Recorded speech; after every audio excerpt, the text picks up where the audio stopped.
In order for the salmon to get back to the farm where it was born, it had to begin its journey from this point.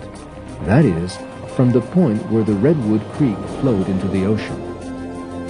Later, the salmon would swim 5 kilometers against the current and come to the first fork in the river.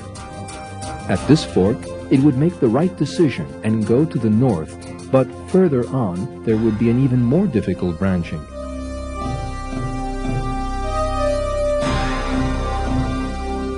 Here, the salmon would receive 2 very similar signals. The farm where the salmon was born was located right in the middle of this branch.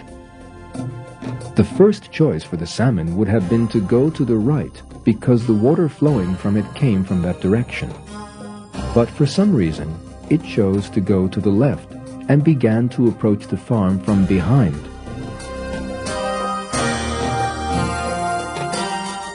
The reason for this surprising decision was to be found under the highway that passed through the area. Under the highway there was a channel that collected the water that overflowed from the fish farm. Most of the time, very little water flowed through this channel, and leaves absorbed it before it reached the river.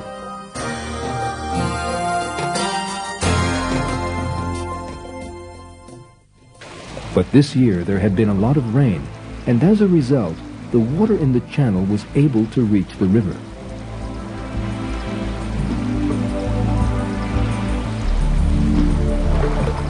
This weak current was enough to guide the salmon.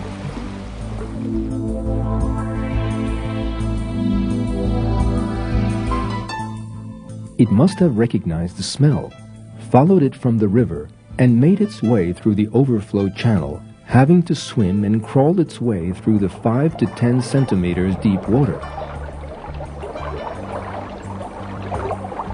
And later, it had to find its way in a confusing system of water pipes in the channel. And even if it succeeded in getting that far, it would still have been stopped at the cover.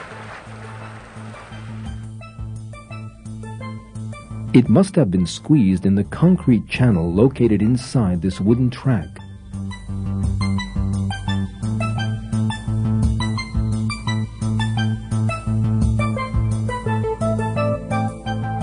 But the salmon did not give up. It found the pipe, 12 centimeters in diameter, which connected this channel to the pool. It made its way through this pipe and finally came to its last obstacle.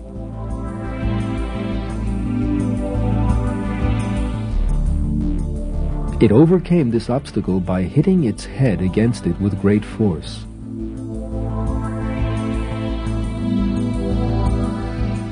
So, at the end of this incredible journey, the salmon reached the little pool where it was born 2 years earlier. When officials of the fish farm realized what had happened, they wondered whether there were other salmon that had returned to their places of birth.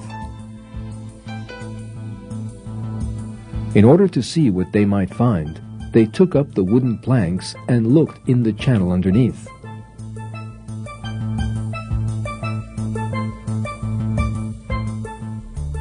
To their amazement, they found a total of 70 salmon, each with a tag from the fish farm.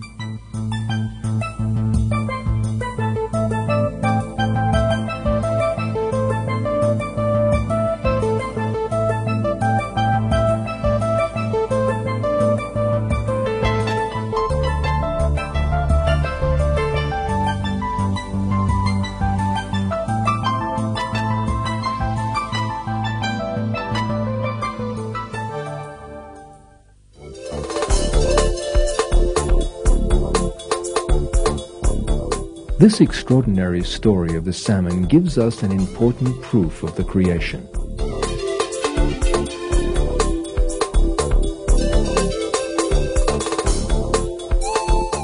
We can see that every stage of the journey made by the salmon was calculated. It is by itself a great wonder that there is a program that directs the salmon to return years later to the river in which it was born.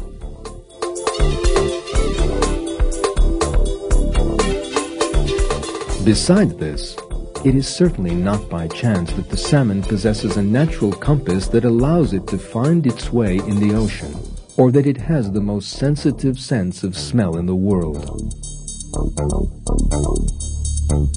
All this shows that the salmon is a creature specially created for the migration decreed for it.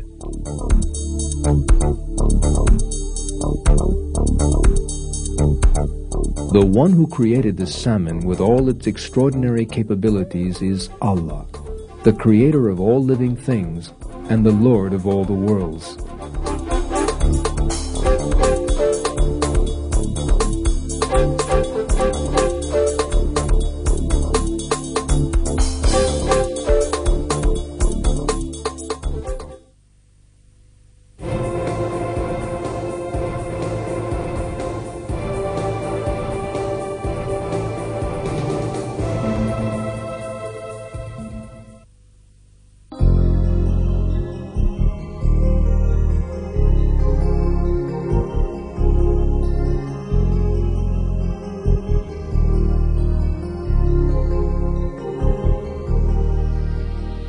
One of the most interesting creatures in nature is the honeybee, which offers us a perfect feast with the honey it produces.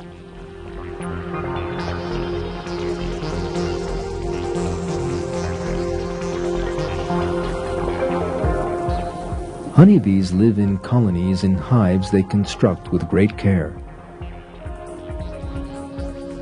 Inside each hive, there are thousands of small hexagonal combs made to store the honey.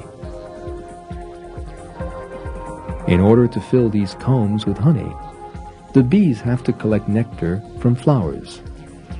This is indeed a painstaking task.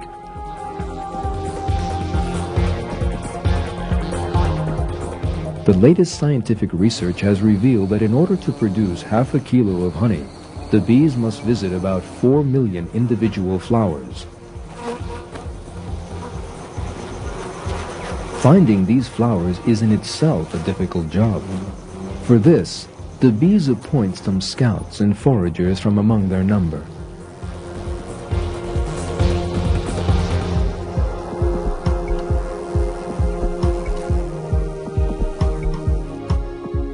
How do forager bees find the way to flowers in tracts of land that are vast compared to their own size?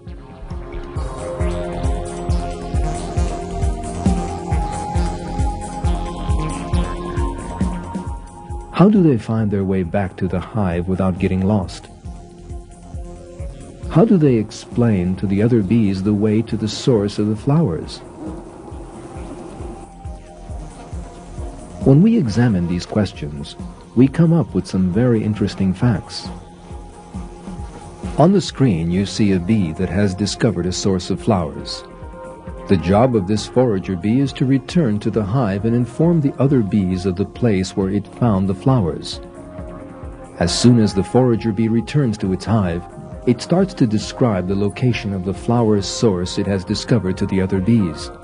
First, it lets the other bees taste a small bit of the nectar it has collected from the flowers, which gives them information about its quality.